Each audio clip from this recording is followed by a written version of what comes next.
Oke, siap. Terima kasih banyak, Mas. Nah, ini berdasarkan riset kesehatan dasar yang dilakukan oleh Kementerian Kesehatan di tahun 2018, sebanyak 59,12% masyarakat Indonesia sudah terbiasa atau pernah minum jamu. Lalu sebenarnya bagaimana sih potensi industri jamu di Indonesia dan bagaimana persepsi anak muda terhadap minuman jamu?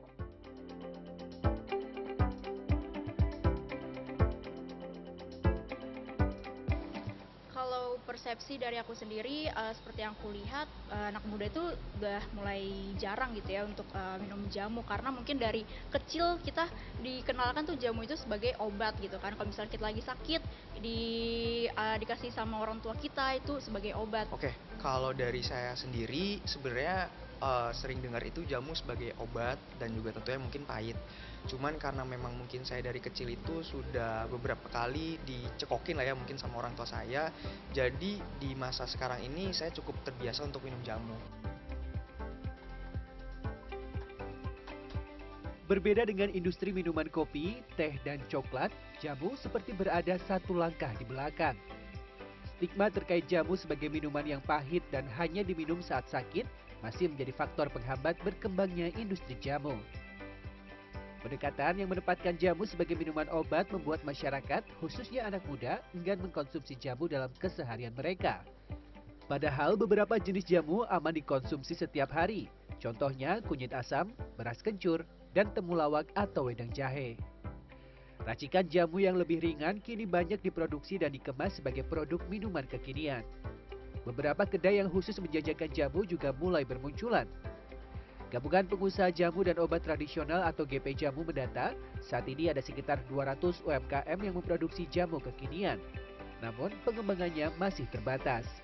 Dari kami melihat bahwa peta jalan mengenai kafe, cara kerja kafe, kita sudah lihat di industri kopi dan teh.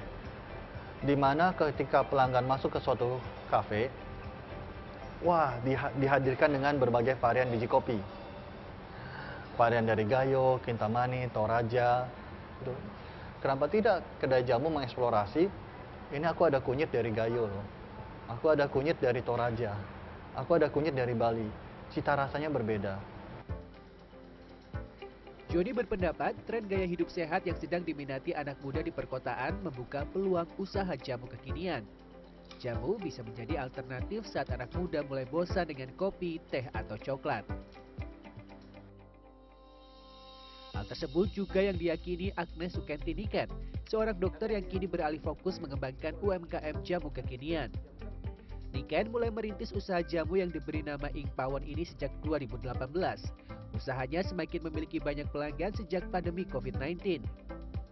Jamu siap minum dengan beragam bentuk seperti sirup, serbuk, dan kantong seduh dimodifikasi sehingga memiliki rasa yang tidak begitu pahit dan sesuai dengan minat anak muda. Niken melakukan riset kecil-kecilan untuk mengembangkan produknya. Kini produknya bisa masuk ke beberapa hotel dan retail nasional. Niken mengaku omsetnya di kisaran 30 hingga 40 juta rupiah per bulan. Menurut Niken, promosi melalui pameran sangat membantunya.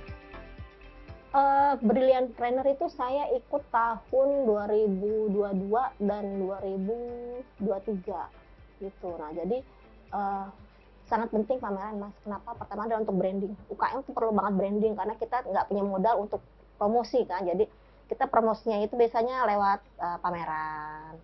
Terus menggunakan produk. Nah, biasanya kalau event-event seperti itu kita dapat tuh distributor. Nah, itu yang lumayan banget gitu. Untuk bisa merambah pasar ekspor, Niken berharap mendapat bantuan alat untuk menambah kapasitas produksi. Dia juga meminta pemerintah membantu akses sertifikasi serta standarisasi ekspor. Harapannya, jamu dan rempah-rempah Indonesia yang sudah diakui sebagai warisan budaya tak benda oleh UNESCO bisa dikenal oleh masyarakat global. Satrio Adi, Kurnia Yuniarwan, Jakarta.